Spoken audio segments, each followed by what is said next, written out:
ചെറിയമ്മേ, ആ പാൽപ്പായസം റെഡിയായോ? ആ ഇനി പാത്രത്തിലേക്ക് പാർന്നാ മാത്രം മതി. ചൂടാറാൻ വേണ്ടി വെയിറ്റ് ചെയ്യായിരുന്നു.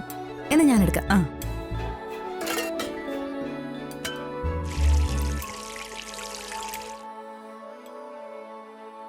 മാറിക്കേ.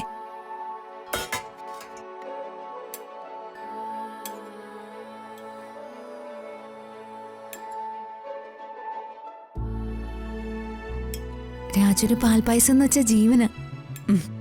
ആ മോളെ സൂക്ഷിച്ച്, ഡ്രസ്സിലൊന്നും വീഴ്ത്തല്ലേ. അതൊക്കെ എനിക്ക് അറിയാം, ഞാൻ കൊച്ചുകുട്ടിയൊന്നും അല്ലല്ലോ. മോള് രാജുവിനെ കാണാനുള്ള സന്തോഷത്തിലല്ലേ? മനസ്സിവിടെ ഒന്നും അല്ലാന്നറിയാം, അതുകൊണ്ട് ഓർമ്മിപ്പിച്ചതാ. ഒന്ന് പോ ചെറിയമ്മേ. രാജുനെ കാണാൻ എനിക്ക് ആകെയുള്ള സപ്പോർട്ട് ശ്രീ മാത്ര.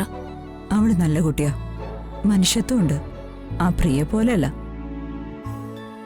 ഞാൻ പോയിട്ട് വരാവേ. ആ മോളെ, മോള് ധൈര്യമായിട്ട് പോയിട്ട് വാ.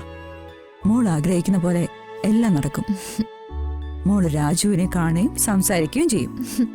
ചെറിയമ്മയുടെ വാക്ക് പൊന്നായിരിക്കട്ടെ. ശരി.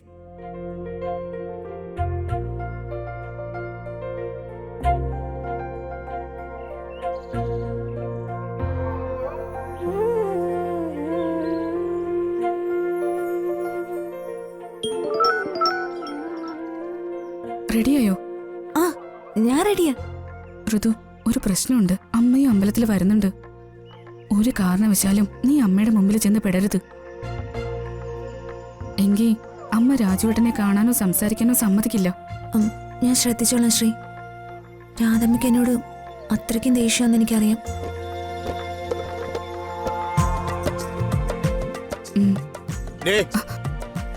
എന്താണ് ഇവിടെ വന്ന് നിൽക്കണേ? വേറെ ജോലിയൊന്നുമില്ലേ? കയറിപ്പോടി.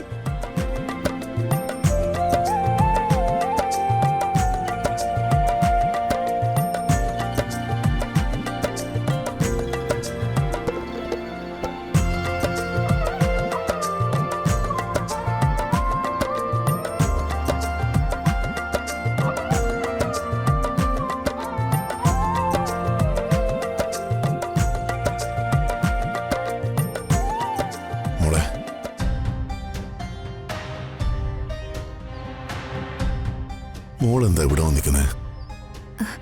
അച്ഛൻ പറഞ്ഞില്ലേ പുതിയ താമസക്കാർക്ക് സ്വീറ്റ്സ് കൊടുക്കണമെന്ന്.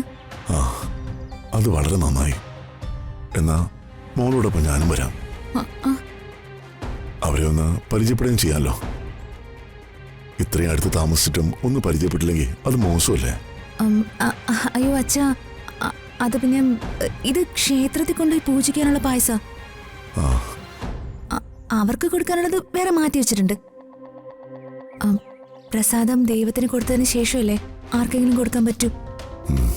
അത് ശരിയാ. ആദ്യം ദൈവത്തിന്, അത് കഴിഞ്ഞ് മറ്റുള്ളവർക്ക്. അല്ല, ക്ഷേത്രത്തിൽ പോകാൻ അച്ഛനും കൂടി വരുമോ? എനിക്കൊരു കൂട്ടാവുമല്ലോ. അതിനെന്താ, ഞാനിപ്പോ റെഡിയായി വരാം.